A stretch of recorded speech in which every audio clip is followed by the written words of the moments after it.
Yung medical evaluation niya ongoing. So within the next few weeks, matatapos 'yon. Then the pre-trial chamber will decide kung kailan nila isa-schedule yung confirmation of charges hearing. So most likely November 'yon. Sila ng medical condition daw, so na-delay 'yon. Tinignan ko rin yung lugar ng mga kung nasaan yung mga Duterte supporters.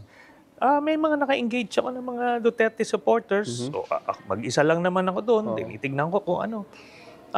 Okay naman. Cordial naman sila. May mga nagpa-picture pa, may nagkwentuhan.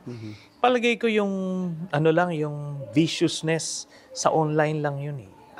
Iba yung kasi yung Pilipino good-natured dyan eh. Kahit visit ka sa isang tao, lang, uy, si Trillanes yun ah. Di, tingin-tingin lang. Tapos may group of people doon, nakipagkamayan. Tapos may nagpa-picture.